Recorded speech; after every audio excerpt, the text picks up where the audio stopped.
Terceira parte. Borboletas Nocturnas. Primavera de 1793. Emoções. Vida. Para onde fugis? Neste abismo por onde persisto em cair, as sombras obrigam-me a recordar tempos que há muito teimaram em passar. Este negro caminho que é meu destino, estas nuvens que me cobrem sem sentido, estes véus que os pensamentos ateiam, este frio que me gela cada veia, esta fragilidade, tudo em breve parece explicado. Em vida encontro-me já enterrado. Johann Henrik Kellgren, 1793. Capítulo 1.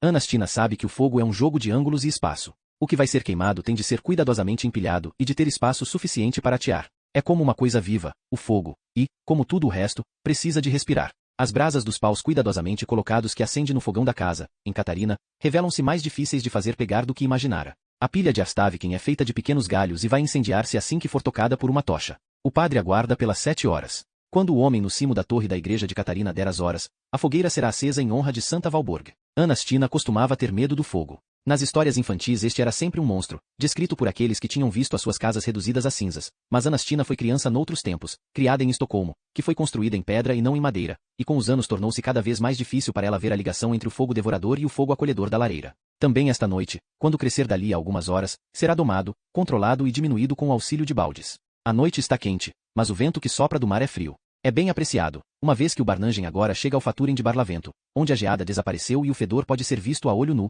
no meio dos enxames de moscas. Entre a primavera e o verão, a luz nocturna é agradável. Para trás ficou a escuridão dos meses de inverno, em que os caminhantes nocturnos tinham de apalpar o caminho de braços estendidos à sua frente, de candeeiro em candeeiro. Todos os objetos perdidos passavam a pertencer à sarjeta e a única esperança era insinuar-se junto dos limpadores das ruas no dia seguinte ou permanecer no mesmo lugar até ser madrugada. De todas as estações do ano, a primavera é a preferida de Anastina.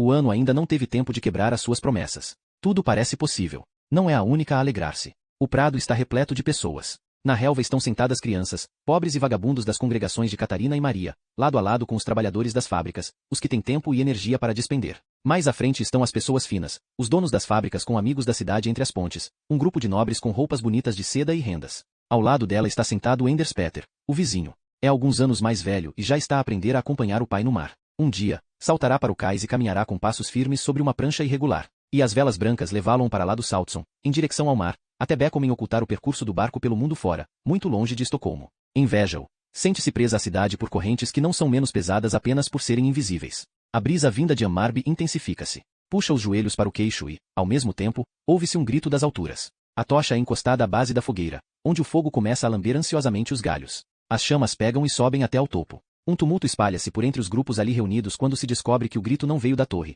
mas de um dos miúdos de rua, que, impaciente, imitara essa voz. Tal coisa nunca havia acontecido. Um guarda corre, desanimado, pela colina acima para perseguir os pecadores, que rapidamente desaparecem em todas as direções, com risinhos, mas os celebrantes encolhem os ombros. A alegria espalha-se. Garrafas de aguardente passam de mão em mão. O crepúsculo intensifica-se. O fogo, que é agora uma garra luminosa a fazer pressão contra as estrelas, torna difícil distinguir algo mais do que silhuetas. Uma delas, no entanto, é inconfundível. Uma figura embriagada está presa às mãos dos casacos azuis e é mantida à distância enquanto uma grande pinça prende pelo pescoço. Debatese e tenta saltar, primeiro para um lado, depois para o outro. As suas imprecações e natureza arrogante atraíram um séquito de observadores, que riem às gargalhadas. Só depois de o grupo passar Anastina repara que Enderspeter pousou a mão na dela. Anastina sempre soube que este dia haveria de chegar. Não é ingênua. Enderspeter foi um bom amigo enquanto brincavam juntos nos jardins, mas ambos tinham crescido, e o interesse dele ultrapassara muitos limites da amizade. Não tem nada contra Enderspeter. É uma companhia agradável e é bonito, com o cabelo escuro e os olhos claros, mas não se sente pronta para o passo que ele quer dar.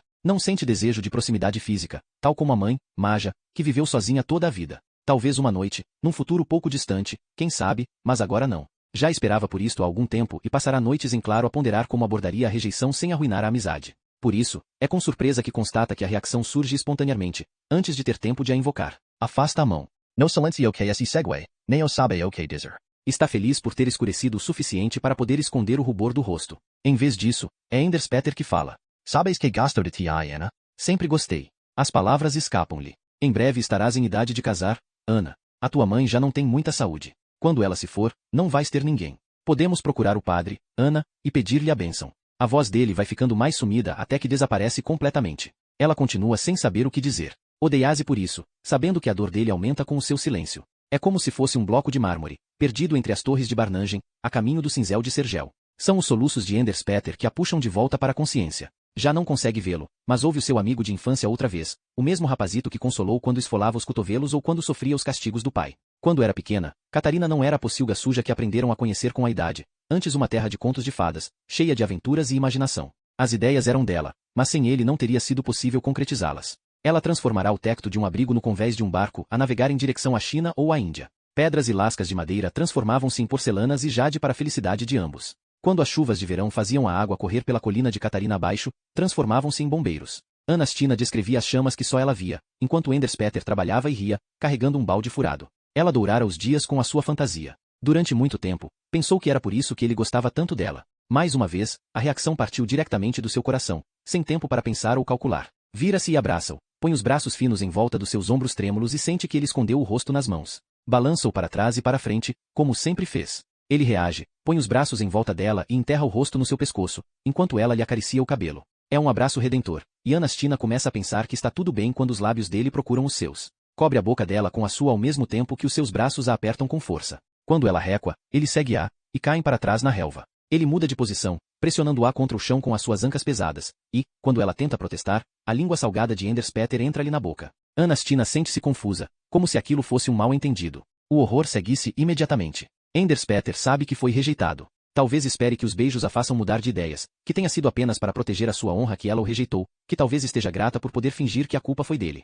Os sons que Anastina tenta emitir são sufocados por Enderspeter. Primeiro uma tentativa de falar com ele, depois os seus gritos a pedir ajuda. Segue-se o pânico, e o peito e os ombros de Enderspeter prendem-na ao chão, enquanto tenta afastar-lhe as pernas com os seus joelhos fortes. Algo está prestes a ser-lhe roubado, algo que não quer dar, e não há nada que possa fazer. Mais tarde, Anastina recordar-se-á de todas as coisas que lhe passaram pela cabeça naquele curto espaço de tempo. As emoções conflituosas. Uma parte do seu ser que lhe sussurrara que a culpa era toda sua, que o que acontecerá era algo natural, que aquele tipo de aproximações devia ser bem recebido. Conheciam-se desde sempre. Por que não haveriam de se conhecer também desta forma? Por toda a parte, no bairro pobre de Catarina, vêem-se as relações infantis transformarem-se em relações adultas. Quantas delas não terão começado com cenas como esta, em que o rapaz que se tornou homem é quem sabe e a rapariga que se tornou mulher tem de ser forçada a ver a razão? Não. Ela suga-lhe o lábio inferior e enterra nele os dentes com toda a força de que é capaz. Sente um líquido quente com um sabor metálico. Quando ele recua, Anastina consegue estender a mão sob a chuva que cai sobre si e dá-lhe uma chapada. 2. Os braços que a prendiam retrocedem para conter o sangue.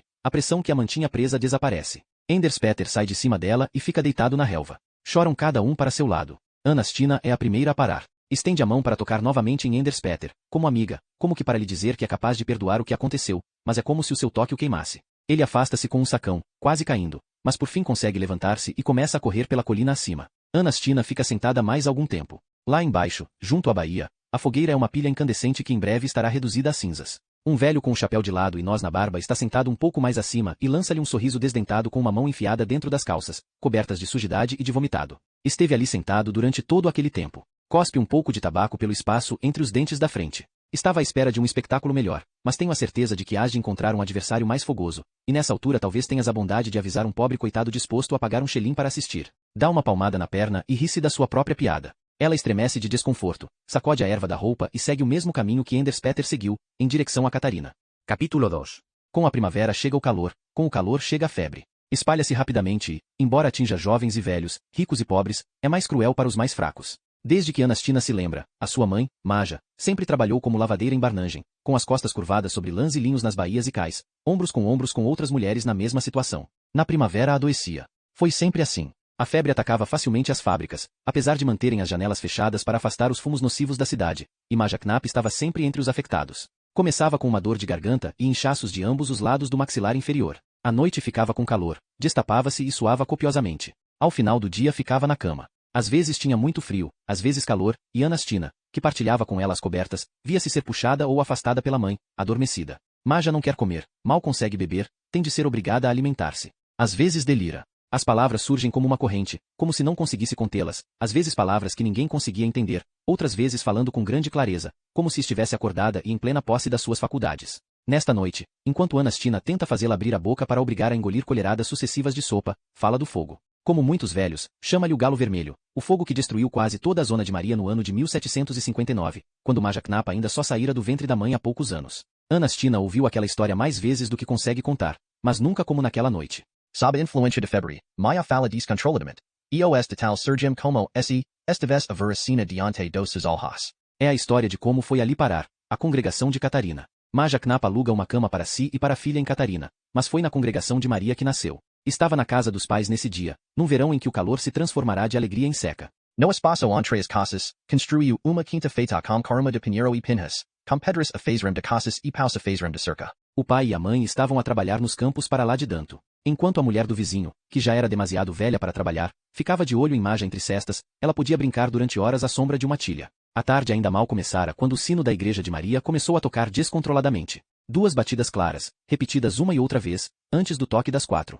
Rapidamente veio a resposta da torre de Catarina, e um momento mais tarde o mesmo sinal emanou das 3 torres da cidade entre as pontes. Depois que o toque do outro do Golfjarden, declara, Jacob e Hedvig, e de torre do sino no topo de Brunkbergsen. Seguiu-se um canhão em Skepsholmen, com uma salva dupla, e repetiu-se, com os mesmos 2 tiros. Por toda a cidade foram hasteadas as bandeiras que sinalizavam que havia fogo. A sua cor indicava a direção do perigo. O cheiro fez-se sentir pouco depois, um cheiro a fumo. Fazia arder os olhos. Os primeiros fugitivos começaram a descer as ruas, pessoas que haviam carregado todos os pertences que desejavam salvar em carrinhos ou às costas. Na primeira meia hora foram apenas os poucos que viviam perto da igreja e esperavam que o fogo fosse extinguido. A esperança desapareceu com as ratazanas. Apareceram numa onda cinzenta, saídas das caves e dos anexos e dos armazéns junto ao porto, a correr em direção ao Saltson. Toda a gente sabe, quando as ratazanas fogem, tudo está perdido. A seguir veio o pânico. 1 hora depois de os sinos terem começado a tocar, o vento intensificou-se, cobriu a cidade de fumo, e a congregação de Maria ficou mergulhada na escuridão.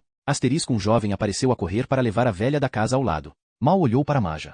Só quando já estava a sair da propriedade a consciência o obrigou a voltar atrás. Cor, mioda. O fogo está a vir delante de Ornstuen. Cor para Schlussen. Por estar proibida de sair para a rua sem estar acompanhada, escolheu esperar, até que o fumo lhe deixou os olhos a lacrimejar. Cada golfada de ar que engolia resultava num ataque de tosse. Na rua, desorientou-se rapidamente. Nunca tinha saído de casa sozinha, e o fumo apagara todos os pontos de referência conhecidos. As torres das igrejas, os moinhos. A multidão assustava-a. Passos pesados com socas de madeira, rodas de carroças e carrinhos de mão. Em vez de ser atropelada contra o chão de terra e as pedras da calçada, escolheu esconder-se numa abertura entre 2 tábuas numa parede. Junto ao chão ainda era possível respirar ar puro e, com o rosto encostado ao solo, esperou. Do meio das trevas, a oeste, vinham sons terríveis. Vacas e cavalos que haviam sido deixados presos eram assados onde estavam e soltavam vozes de agonia. Maja Knapp ainda estava no seu esconderijo 4 horas mais tarde, quando o sol se pôs e a corrente de fugitivos terminou. Só nessa altura se aventurou a sair e a ver o céu em chamas. Das pedras da calçada, viu-o pela primeira vez, o galo vermelho. Mais alto do que a torre da igreja de Maria e com chamas que se erguiam até aos céus. Subiu a colina à beira da água e chegou ao topo da montanha com um rugido avassalador. Engoliu tudo o que encontrou pelo caminho. As chamas lamberam a madeira seca das paredes dos edifícios. Cercaram as casas de pedra dos ricos por todos os lados até deixarem marcas negras nas fachadas e nas pilastras, partindo os vidros das janelas e transformando o interior em fornalhas, um calor suficiente para pegar fogo aos móveis e às tapeçarias. Quando as telhas de cobre dos telhados se tornaram incandescentes, saltaram das través, levadas pelos ventos quentes como morcegos vermelhos de asas magoadas. O calor do hálito do galo vermelho fez-lhe bolhas na cara. As marcas que estas deixaram ficariam consigo para o resto da vida. Mais ao fundo da rua, viu um homem com uma só perna cochear apoiado na bengala, com o fogo no seu encalço. Quando a bengala ficou presa nas pedras e lhe foi arrancada da mão, tentou rastejar. As roupas e a peruca começaram a deitar fumo enquanto gritava, e subitamente a peruca pegou fogo. De repente, ficou com a cabeça exposta, sem que as chamas lhe tivessem tocado. Continuou a gritar durante muito tempo. Finalmente, ela começou a correr, a chorar e a gritar, para longe do calor, com o rosto sujo marcado pelas lágrimas. À sua volta, faíscas voavam e ateavam novos fogos onde aterravam. Parecia-lhe que estava a correr por uma floresta, com chamas em vez de folhas. O colo da mãe aguardava-a na praça Sodermalmorgreg, onde os habitantes haviam sido levados para Slussen pela guarda. Nunca mais viu o pai. Já não se lembra do rosto dele. O fogo durou mais um dia. Maja e a mãe viveram da caridade das igrejas nos primeiros tempos. Mais tarde, foram acolhidas pelo dono da propriedade de Danto. Da sua casa não restava nada. Nunca conseguiram identificar o corpo do pai. Uma geração inteira foi transformada em vagabundos do dia para a noite, condenados a vaguear para o resto da vida pelas ruas da cidade, bêbedos e andrajosos, sombras das pessoas que haviam sido em tempos. 300 quintas e casas deixaram de existir. Vários bairros foram reduzidos a cinzas. Durante a sua infância, Maja Knapp viu-os renascer, mas agora como uma cidade de pedra. As casas de madeira da sua infância desapareceram. Os carpinteiros morriam à fome, enquanto os pedreiros enriqueciam. Juntamente com a mãe, Maja Knapp mudou-se para Catarina, onde as casas de madeira ainda estavam de pé, organizadas em ângulos irregulares e em todas as direções, para os donos conseguirem fazer mais dinheiro com elas. A chuva entrava pelos telhados, e os chãos eram de terra, pelo que os baldes deixados para apanhar a água congelavam nas noites de inverno. Uma nova armadilha mortal para os desamparados. Ali ficaram. A mãe encontrou um novo homem e teve outra filha. O pai desapareceu assim que a barriga começou a notar-se. Anastina pousa a mão na testa da mãe. Maja Knapp está quente, a sua respiração é fraca. Não há dúvida de que é a febre que está a fazê-la recordar o incêndio na congregação de Maria, as mãos do galo vermelho. Anastina sente um aperto no peito. Não quer deixar a mãe sozinha, mas não tem outro remédio senão ir à procura de ajuda, apesar de não ter nada para oferecer em troca. Quando põe o Shiley por cima dos ombros e abre a porta para sair a correr, surpreende-se ao ver que já ali está alguém. O sacristão Bowman, da igreja de Catarina. É jovem e espera um dia vir a assumir a direção da paróquia, quando o pastor Lisander for ao encontro do Criador. Cheira tanto a álcool que de certeza esteve a beber momentos antes de Anastina abrir a porta. Ela não esperava a ajuda dele e perguntou-se quem o teria enviado. A mãe Maja tem febre. Por favor, leia para ela enquanto vou buscar o farmacêutico. Quando Anastina regressa, meia hora mais tarde, não cumpriu a sua missão. O farmacêutico Joseph Carlson saiu para jantar. A mulher disse-lhe que ele já devia estar tão bêbado que não serviria de nada, mesmo que Anastina fosse a Djurgarden chamá-lo. O silêncio abateu-se sobre a casa. Mesmo as famílias com quem dividem a residência estão em silêncio à porta, quando Anastina entra. Ao lado da cama, o sacristão está de pé com as mãos unidas. O lençol foi puxado para cobrir o rosto de Maja, e, a princípio, Anastina não entende o motivo. O sacristão pigarreia. As palavras que pronuncia parecem demasiado solenes para aquela voz tão jovem. Anastina, a tua querida mãe, Maja Knapp, deixou-nos. Que Deus tenha piedade dela. Murmura algumas palavras que ela não ouve. Os joelhos cedem sob o peso de Anastina. Perde o fôlego, como se tivesse levado um murro no estômago. Não tem nenhum som, nenhuma palavra para acrescentar ao vazio que toma conta dela. As lágrimas começam a correr. A injustiça é mais do que consegue suportar. Maja Knapp, que durante tantos anos cuidou sozinha da filha, que enfrentou o desdém da congregação por ter uma vida miserável, que arruinou o corpo a trabalhar dia após dia, sofreu tanto para morrer sozinha e sem consolo? É demasiado. O corpo de Anastina Estermes. O sacristão Bowman tem dificuldade em encontrar as palavras quando volta a falar. Não foi por causa da sua mãe que aqui vinha esta noite. Vinha amando do pastor. Deve saber que nenhum de nós tinha conhecimento do que o destino havia planeado para esta noite. Acredito que terá sido a providência a garantir que a mãe Maja tivesse um homem de Deus ao seu lado na sua última hora. Bowman recupera a compostura e limpa o nariz antes de continuar. Recebemos cartas com testemunhos contra si. Tem de ir ao consistório responder pelas acusações de prostituição e maus costumes. O padre vai querer falar consigo primeiro. Capítulo 3. Como ganha o seu pão, Anastina? Elias Lisander é baixo e atarracado e, com quase 50 anos de idade, tem quase tanto de largura como de altura. A batina preta fica-lhe justa na barriga e no peito, e o papo no pescoço cobre-lhe a gola. A recepção é escura, com paredes forradas a tecidos que carregam a sujidade de décadas. O que pretendia parecer sóbrio e solene perderá-se devido à falta de cuidado. Livros e pastas estão empilhados entre tinteiros e cachimbos de barro. Lisander recebe as pessoas sentado à sua secretária, enquanto os réus ficam de pé, à sua frente. Anastina viu poucas vezes o pastor fora do púlpito. Parece simultaneamente diminuído e maior. De perto, cheira a suor e a fumo, e o arenque que comeu ao pequeno almoço ainda lhe perdura no hálito. Ao mesmo tempo, o poder que representa torna-se mais tangível, dirigido apenas a ela e não a uma multidão. A voz é a mesma, uma voz forte e habituada a ser ouvida. Anastina não consegue impedir a voz de tremer quando fala. Vendo fruta de um cesto e ganho algum dinheiro. Lisander assente, como se a resposta confirmasse o que já sabia. Deixa passar algum tempo antes de continuar, com o olhar fixo em Anastina, que não sabe se há de fitá-lo ou não. O sacristão Bowman diz-me que a sua mãe,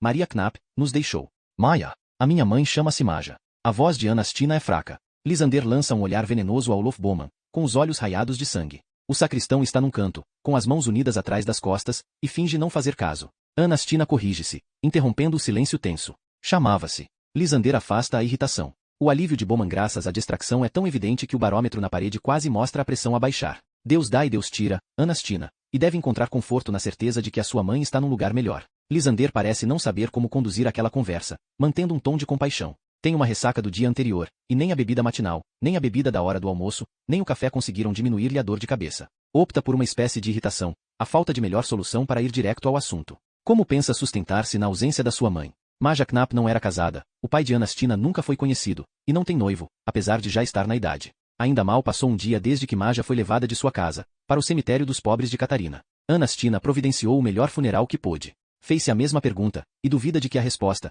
que não lhe pareceu satisfatória, convença Elias Lisander. Talvez eu consiga negociar uma renda menor ou talvez o senhorio tenha um espaço mais pequeno para me alugar. Assim terei o suficiente para comer. Suponho que também posso vender mais, se o comerciante Jansson me deixar. Estou preparada para trabalhar mais horas por dia. Lisander e Bowman trocam um olhar intenso. E que tipo de fruta vende Anastina? Anastina sente que há algo ameaçador na voz do pastor. Limões, quando há, ou então ameixas, bagas e maçãs no fim do verão e no outono. Lisander lança-lhe um olhar severo. Anastina, sabe o que se diz das raparigas que andam por aí com cestos? Sabe. Não consegue enfrentar o olhar do pastor quando responde. Que muitas se vendem em troca de dinheiro e que só levam algumas peças de fruta no cesto. Ela própria já as tinha visto nas ruas e aos portões, raparigas ao lado das quais trabalhava, a descerem as escadas das casas com o cabelo em desalinho, as roupas amachucadas e o cesto tão cheio como estava no início da manhã. Todas sonhavam encontrar um pretendente. Toda a gente conhece as histórias. Era sempre uma amiga de uma amiga, que hoje dança entre barões, com um colar de pedras preciosas ao pescoço e o cabelo levantado em penteados tão altos e belos que bate nos candelabros de cristal quando passa. Algumas saem-se melhor do que outras nos colchões e nas escadas. Umas com compostura, outras com sofrimento. Poucas duram muito tempo. Desaparecem. Para onde vão ninguém sabe. Algumas deixam para trás o cesto, não em troca dos salões de baile e das mansões, mas de um bordel, onde mudam de nome e passam os dias e as noites deitadas de costas enquanto os convidados se aliviam entre as suas pernas. Borboletas nocturnas. A Anastina e a sua mãe Maja não parecem ter passado necessidades, apesar de não haver um homem na casa e de ter nascido do pecado. A Anastina deve ter ganhado bem com as frutas que leva no cesto. E agora apresenta-se diante de mim e diz-me que os seus limões parecem ter agradado muito aos seus clientes? Anastina sente o sangue a subir-lhe às faces. O rubor parece ser interpretado como mais um sinal de culpa. Não sabe o que dizer. Ele parece determinado a entender a verdade como mentira. O pastor Lisander inclina-se para a frente, cruza os dedos e prossegue, sem ter obtido resposta. Bem pode ficar calada. Há testemunhas dos seus pecados, Anastina. A congregação de Catarina pode ser pobre, mas, se pensa que não há aqui pessoas dispostas a defenderem o que está certo, engana-se. Elias Lisander quer ser deixado em paz neste final de manhã, a sós com o seu tabaco, sentado numa poltrona gasta, no jardim. O processo parece-lhe tão entediante como previsível. Como pode esta rapariga mentir-lhe descaradamente, a ele que vive e trabalha em Catarina há anos e que conhece a história de cor? A filha é uma prostituta, tal como a mãe, numa longa linhagem que atravessou várias gerações, desde o pecado original. Gente sem o divino dentro de si, incapaz de distinguir o bem do mal, entregue aos desejos da carne e às bestas do jardim, pagãs simples que só adoram Mamon, Baco e Vênus. A situação tem vindo a piorar ao longo do último século, e o fardo de Lisander torna-se mais pesado a cada ano que passa. O fogo de 1759 atirou a congregação de Maria para a miséria. Quando as casas de pedra surgiram e novas rendas foram aplicadas, foi Catarina que recebeu os pobres. Por estas almas perdidas, é Elias Lisander que tem de responder perante Deus, e, por mais que se esforce, nunca é suficiente.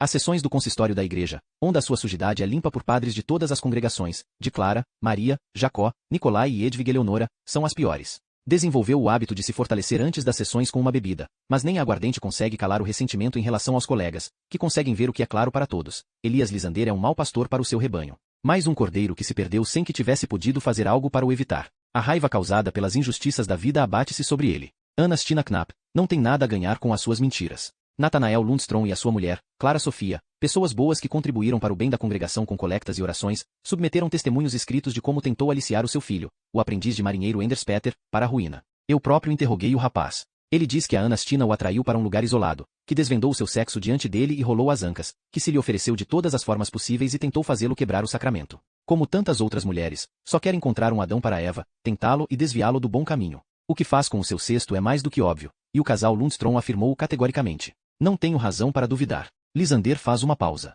Ficou ofegante com aquele relato, e o seu coração bate descompassado. A rapariga está imóvel, com o seu vestido de linho branco, a saia pela altura dos joelhos, para poupar a imundície que tem de atravessar todos os dias, a cabeça baixa sob o lenço com que cobriu a cabeça, muda e pálida. Quando Lisander volta a falar, o tom da sua voz é mais baixo e pelos seus próprios motivos. Que sejam as prostitutas de Ladugardslande e Brunkeber a arruinar os seus padres desta vez. Apesar da gravidade do pecado, não gostaria de ver a Anastina ser levada ao consistório. Ainda é jovem e tem a ignorância da juventude, que deverá jogar a seu favor. Melhor será que este problema seja resolvido na congregação. Ainda assim, não pode sair impune. Por isso, sugiro o seguinte: deve arrepender-se dos seus pecados perante mim e o sacristão Bowman, reconciliar-se com Anders Peter e a sua família, com preces de perdão e promessas de arrependimento e recuperação, e só então o castigo será perdoado. Quando virmos que já não tem pecados, e que não quer continuar a andar por aí com o cesto a vender mais da mesma fruta, definiremos uma quantia simbólica. Entende?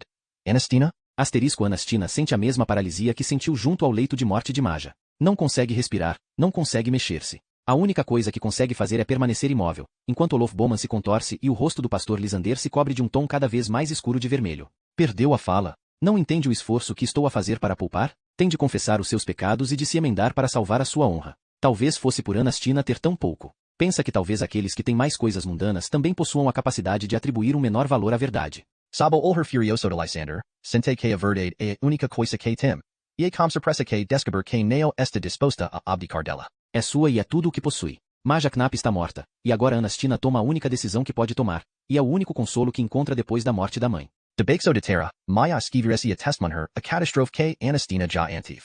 Um tênue sussurro vem-lhe aos lábios, mas é como se ecoasse entre as paredes daquela sala e ficasse a pairar no ar. Não. Anastina fecha os olhos enquanto aguarda a explosão. Esta não chega. Quando volta a abrir os olhos, tudo está na mesma. Lisander encontra-se sentado na cadeira, com as suas costas demasiado largas para o assento. Bowman finge não estar ali. Os olhos semicerrados do pastor emanam um ódio mudo, mais assustador por estar contido. Não sobe o tom de voz. Este é quase dócil. Desapareça da minha vista, Anastina Knapp. Ela começa a chorar assim que lhe vira as costas. Promete a si mesma que estas lágrimas serão as suas últimas. Esta mentor.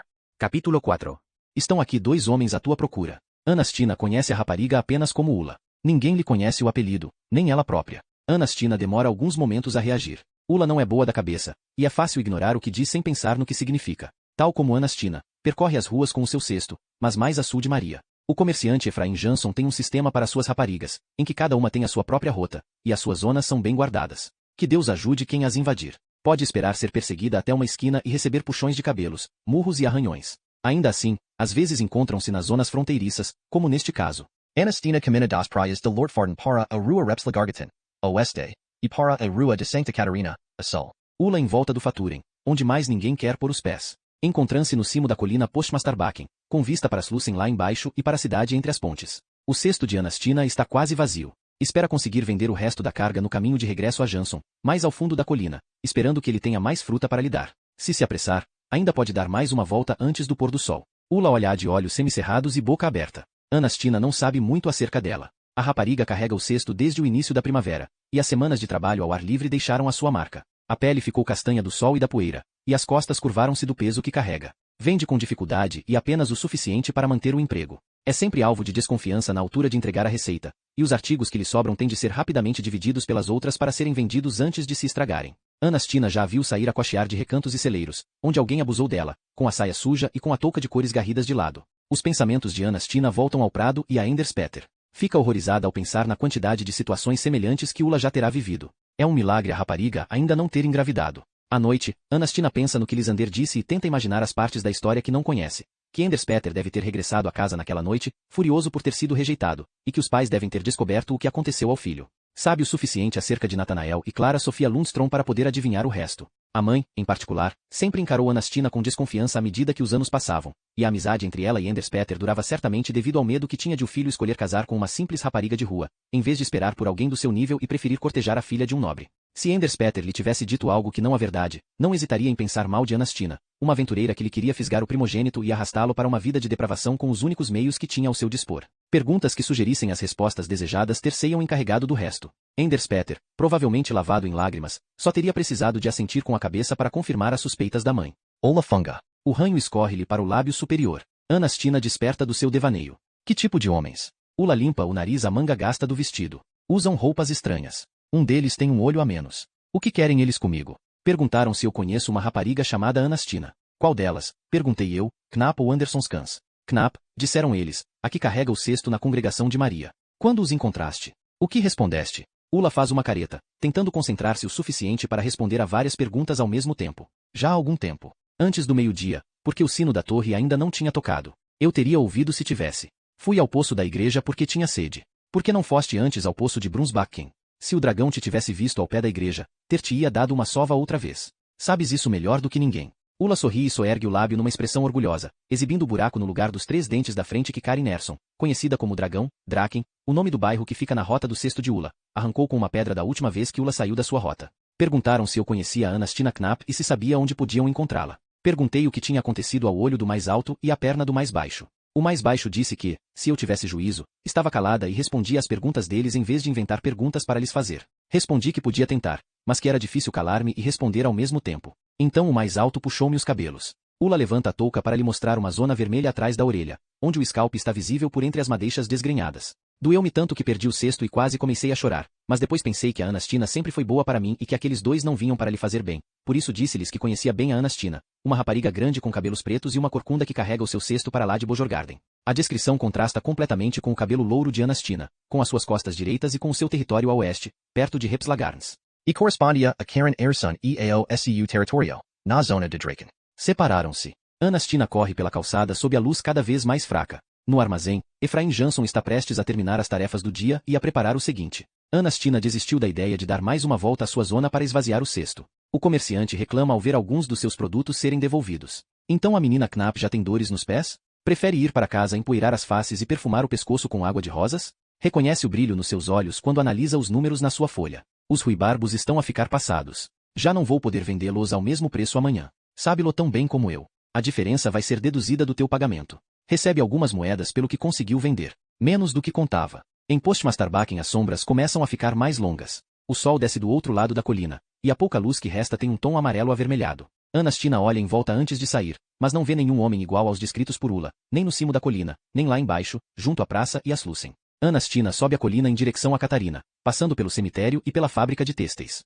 Mais adiante, começam a aparecer as casas de madeira, com as suas passagens estreitas e becos cujos nomes só os habitantes conhecem. Entre elas está a casa onde Anastina lamenta já não poder viver. Vê-os no mesmo instante em que eles a veem. Estão à espera atrás de uma fachada de madeira decrépita. Os seus uniformes são azuis, bem cuidados e abotoados até o pescoço, e usam meias até aos joelhos. O mais baixo carrega uma espada, o mais alto um bastão e uma corda. O mais baixo fuma um cachimbo de barro, e ela ouve o praguejar quando a surpresa o faz parti-lo entre os dedos. Os dois lançam-se no seu encalço sem dizerem uma palavra. Anastina esconde-se entre duas paredes de madeira. A passagem torna-se cada vez mais estreita, mas, por fim, condula a um pequeno pátio. Encostado à parede da casa está um velho horrível a esculpir um pedaço de madeira sob a luz fraca do fim do dia, e que mal tem tempo de soltar uma exclamação de espanto antes de ela saltar a cerca do outro lado do pátio. A rua do outro lado é como a maioria das ruas daquele bairro, sem chão empedrado, apenas terra batida. Vira ao acaso para a direita e corre o mais depressa que consegue. Atrás dela ouve-se um grito: "Travem essa ladra!"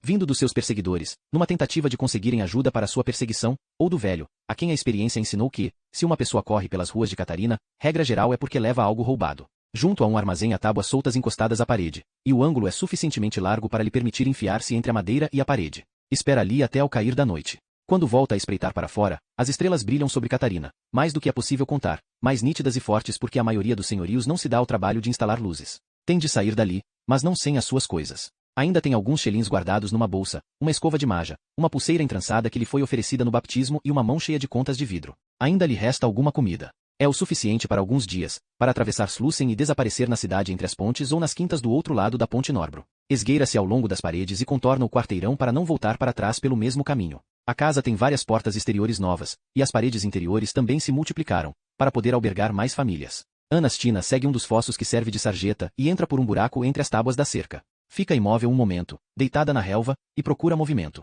Nada. A porta que é usada pelo aprendiz de carpinteiro, e pela mulher está fechada, mas o trinco é fácil de levantar com um pau. Entra para o espaço escuro, gatinha sobre as tábuas rangentes, cujo ruído é composto pelo ressonar de e chega à porta do quarto que dividia com a mãe, Maja. Não precisa de ver para encontrar o que procura. Quando está de saída, para. Na cozinha, há um tacho de cobre muito usado mas comprado por uma quantia que demoraram meses a pagar. Já vai a meio caminho do fogão quando a lâmina de aço da espada lhe pousa no ombro. Ah, Anastina. Estávamos a começar a pensar que não vinhas a casa esta noite. Não é verdade, mudo? Quando seus olhos se habituam à escuridão, vê que é o homem baixo que fala. O mais alto murmura uma resposta, e o mais baixo encolhe os ombros. O nome descreve-o bem. O tipo não diz duas palavras seguidas desde que os russos lhe pregaram um susto tal que lhe tiraram o pio. Já eu dou pelo nome de Fischer, e falo muito mais, para a alegria de todos. Não se importa de se sentar no banco enquanto o mudo acende uma candeia? Talvez tenha no seu saco alguma coisa que nos sirva. O mudo acende a candeia com um fósforo e resmunga até a chama pegar e a luz se espalhar pela cozinha. A sua órbita está vazia. Fischer, baixo e atarracado, com o pouco cabelo que tem penteado para cima da careca e com um bigode fino que não consegue esconder-lhe a cicatriz que lhe atravessa o lábio, vasculha o saco. Estende a perna esquerda com o joelho rígido à sua frente. Peixe podre e legumes velhos. Bem, ao menos tem um pouco de café. Se o mudo também quiser acender o fogão, podemos beber algo. Por cima do fogão há um pequeno moinho. Fischer pega nele, pousa-o no joelho e estala os dedos para atrair a atenção de Anastina. Tem alguns grãos de café na palma da mão. Vou ensinar-lhe uma lição sobre a vida. Estes grãozinhos são a Anastina Knapp e as suas amigas, que se esgueiram por entre as casas e abrem as pernas em troca de algumas peças de cobre. Aponta para o moinho. Isto aqui sou eu e o mudo, o poder secular que representamos. Deita os grãos para cima das lâminas do moinho. Os grãos estalam ao serem esmagados. Este é o processo que a Anastina vai atravessar. Pode parecer-lhe desagradável. Mas veja. Fischer puxa um tabuleiro da parte de baixo do moinho e mostra-lhe o café moído. Cheira-o com prazer. Café pronto a ser preparado e desfrutado por gente de bem. Quando o fim é bom, tudo é bom.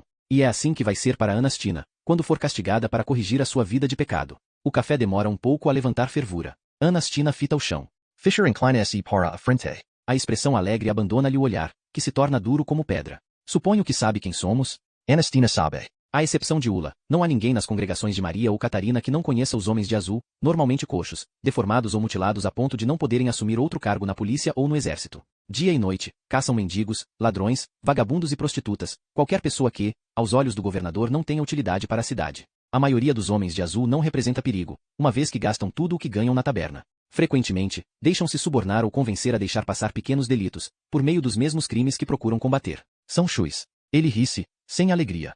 É o que nos chamam. Mas já corrigi coitados mais indefesos do que a pequena Anastina por dizerem essa palavra em voz muito mais baixa. Guardas, se faz favor. Cabe-nos andar por esta imundície de bairros a separar o trigo do joio e conduzir-vos na direção de uma vida honrada e moral. O Elias Lisander está farto das meretrizes que se espalham pelo seu rebanho como piolhos, cada vez mais novas, na minha opinião. O pastor está farto de ser envergonhado na igreja. Com a nossa ajuda, não precisa de passar por isso. Apanhamos as prostitutas em troca de pagamento, e o bom nome do pastor não é maculado. Só precisamos de esperar pela madrugada e depois percorrer o caminho até ao tribunal para uma breve pausa ao longo do Gulfarden. Verá que não vai ter de esperar muito. Anastina não se atrevera a fazer as perguntas cujas respostas já conhecia, mas de repente não consegue conter-se mais. As palavras saem quase sozinhas. O que querem de mim? Para onde me levam? Queremos que se torne uma pessoa melhor. Não, minto. Eu e o mudo vamos ser pagos por a termos apanhado e não queremos saber o que lhe acontece depois disso. O mudo faz um som, algo entre gáudio e riso, enquanto Fischer continua. Para onde vai? A Anastina Knapp vai ser amarrada e mandada para a fiação.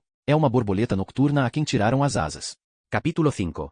Tudo acontece tão depressa como Fischer antecipara. O caminho até o fundo do Monte de Catarina, sob o ar carregado de umidade, com uma corda atada em volta do pulso direito, e os risos escarninhos dos limpadores de latrinas, que podiam ter enfrentado um destino semelhante. A espera em frente ao tribunal e um processo que termina em poucos minutos, depois de um testemunho escrito já submetido por Lisander e com informações adicionadas pelo próprio Fischer. Com algumas palavras de repreensão, o seu destino é selado. Anastina Knapp é considerada culpada de prostituição e comportamento imoral. A sua transferência para a fiação é considerada urgente por ter perdido a única guardiã e, consequentemente, a capacidade de se sustentar, especialmente tendo em conta que o comerciante Efraim Jansson já não tenciona continuar a empregá-la. O juiz, corado e com a cara inchada por ter acabado de acordar, caça um piolho debaixo da camisa enquanto profere as palavras, que saem num fluxo rápido. O tribunal espera que as competências que Knapp vai adquirir na fiação sejam uma boa base para um futuro de trabalho pago nas fábricas. Com esta perspectiva em mente, o veredicto será de 1 ano e meio. Ao fim desse tempo será uma tecelã qualificada. Ri-se das suas próprias palavras, enquanto deixa cair o martelo. Observa o piolho que aprisionou entre o polegar e o indicador e limpa a mão à bainha da toga.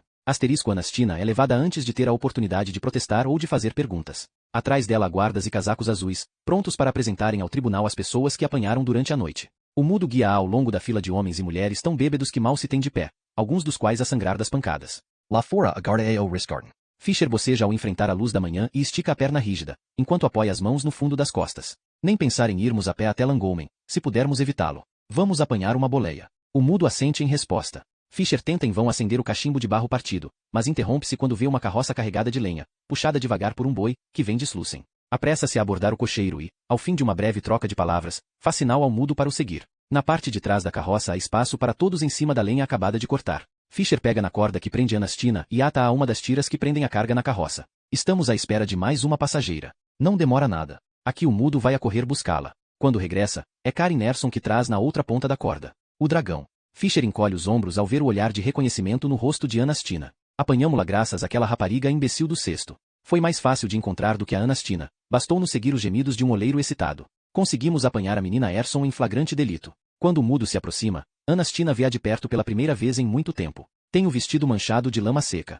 As costas curvas formam uma marreca por cima de um ombro, uma silhueta que todas as raparigas do cesto aprendem a reconhecer ao longe. A rapariga conhecida como Dragão parece ter passado por muito desde que Anastina a viu pela última vez. O seu corpo, alto e esguio, parece ter emagrecido durante o inverno. O cabelo está tão empastado com a sujidade das ruas que parece ter ficado grisalho antes do tempo. Uma massa de sangue seco cobre-lhe a nuca. Tem as roupas rasgadas e os pés descalços e cobertos de feridas. Provavelmente anda a dormir na rua há semanas. Os seus olhos azul claros estão arregalados. Anastina já viu a mesma expressão nos olhos dos ursos acorrentados que dançam no jardim zoológico, enquanto os donos os picam com um chicote. Uma ira contida, impotente e desesperada, mas sempre prestes a explodir como um enxofre exposto à chama, uma raiva dolorosamente construída para afastar o medo. O mudo empurra o dragão para cima da carroça à sua frente. A rapariga lança uma mirada incerta a Anastina antes de encontrar um espaço para se sentar. O cocheiro dá um estalo com a língua, e a carroça começa a avançar pela colina acima, em direção à rua Orgata. De caminho, passam pela prisão dos devedores, antes de virarem para baixo, na direção da água, e daí para a rua Orstusgatan,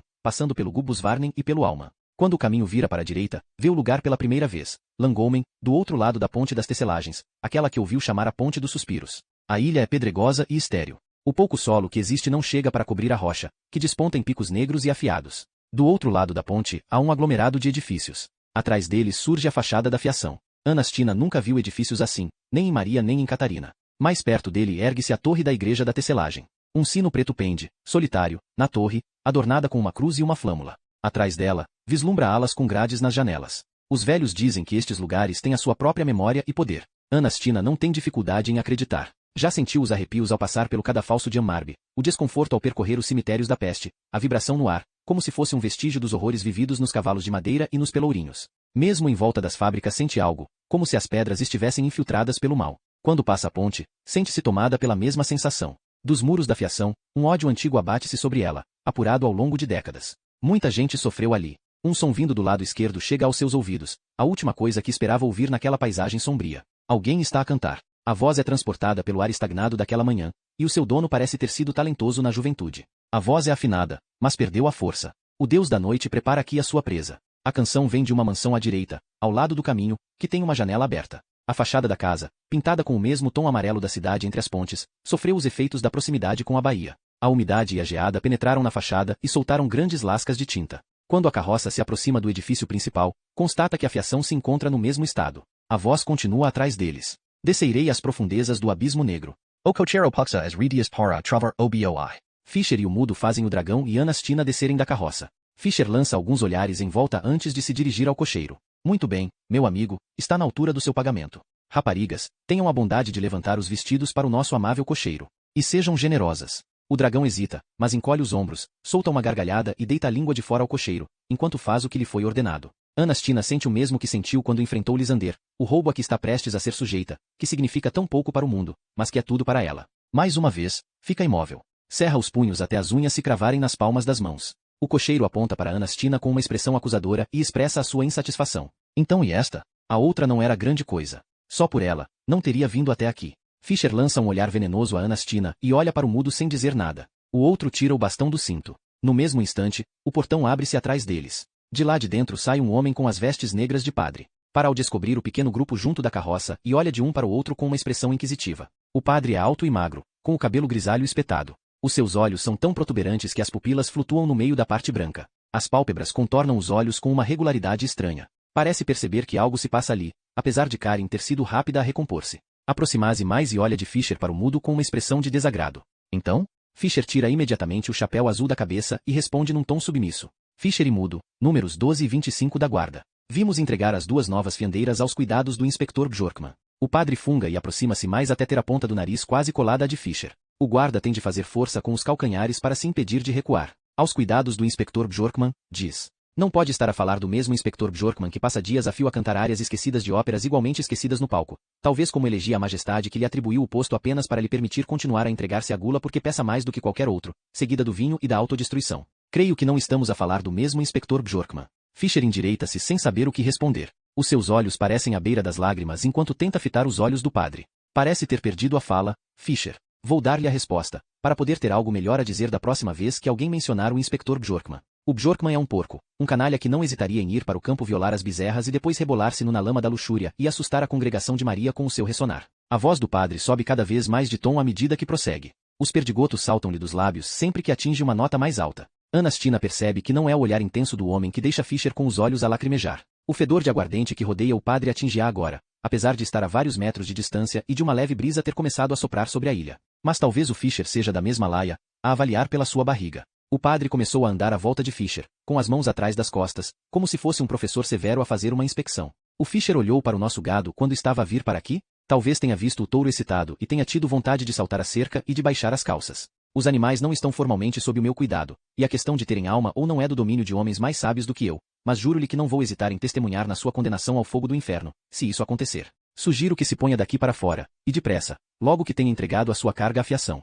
Entendido? Fischer, cuja testa se encheu de gotas de suor devido à tensão, apressa-se a soltar a corda do braço de Anastina. Com a boca junto ao seu ouvido, sussurra-lhe uma despedida. Se voltarmos a encontrar-nos, Anastina nap, reza para mim veras antesta e ut verati.